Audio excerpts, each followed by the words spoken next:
My next guest is America's accountant, and he's chock full of clarity, and he's got all the answers. Let's bring him on for his take. Please welcome to the show, Mr. Dan Geltrude. Dan, thanks for coming on, brother. All right. The markets, depending on what market you're looking at, they liked it. It looks as though that the softening rhetoric is what they wanted to see and wanted to hear. They got it. What say you? Well, let's lay this out here, Scott. First of all, China responds to strength, not weakness. So when the U.S. is tough and consistent, Beijing will show up. So now, what does this potential framework look like, right? It shows that China wants stability. And but the trust here has to be earned through enforcement. Now, let's look at that framework. So what are we talking about? The U.S. slapping them with 100% tariffs, so we would back off from that.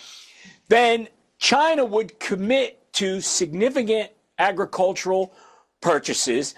They would also do what they can to stop the flow of fentanyl into the U.S. And then the final thing would be related to the rare earth controls, right? And they would export controls and kind of lay off of that. So that's the general framework, which is a positive for the most part. But we have to look at, okay, these are just words. And as you said in your monologue, will China keep their word? Well, that remains to be seen. Yeah, well, I tell you, I feel like I've said it 1,000 times. I'll say it again. I haven't changed at all. They treat us like an enemy, and we try to treat them like we have a chance of being friends. And that's what I don't like. If you let's just review the last 6 or 7 months. 3 Chinese students got caught from the University of Michigan coming into the country with biohazards that could have killed a lot of our corn and our wheat. I mean, that's not a friend. What if we got caught with 3 American students doing that into China? Are you kidding me?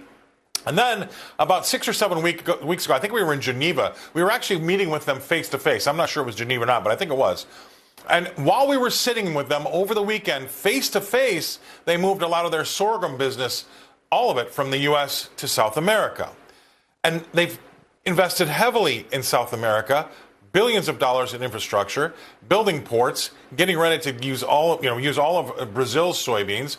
So these people are making moves. If you judge them by how they are acting versus what they say, I can't get as excited about the market as for this some sort of this framework. It'll be interesting to see if the president can hit the cover off the ball come Thursday, because I think the bar has set very, very high for those of us that are skeptical. What do you think about that? Well, I agree actually with all the things that you're saying, and I think Trump is smart enough, in spite of whatever he says, I think he's smart enough to know China is not our friend, and we need to forget about that as an end result. However, you don't necessarily have to be friends with your partners, quote unquote, if it's a deal that benefits both parties. And what we have to keep in mind, and I think what works best for Donald Trump is he realizes the following, that the U.S. holds the leverage here. It's China that needs access to our markets far more than we need theirs. So he is not afraid, I believe, to squeeze China. And I also believe when a deal is struck that he will do everything that we possibly can to hold their feet to the fire to make sure that their words and their actions align.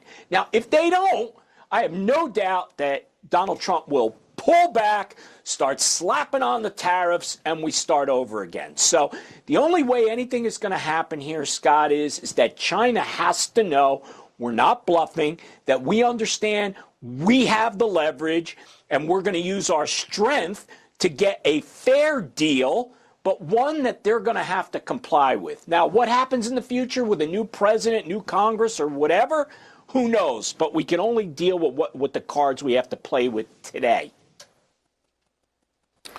Okay, that's good. You bring up another great point. I believe you're right. We do have the leverage. We buy way more from them than they do from us. and their economy is hurting right now. If you believe their latest GDP print, which I think is still way too high, was 4.8, I think, was the GDP. And they also have a real estate economy that is really starting to reel, and that's on its heels as well. So they're not doing well. And if you remember, they've had 2, maybe 3 huge infrastructure stimulus plans to try to get things going over there over the last, say, 12 to 18 months. So, yeah, we have the leverage, but do we have the enforceability? That's my issue. I mean, we can come to agreement. It's all kumbaya. Everybody's patting each other on the back. You get on your plane, you go home. And they don't really seem to follow through all the time. What do you think about that? Well, they don't follow through, Scott, because what are the consequences? You and I have talked about there's no international court of law to be able to hold countries accountable to the deals they have, meaning that if you don't follow through, there's penalties. So we don't have this international body that can do that.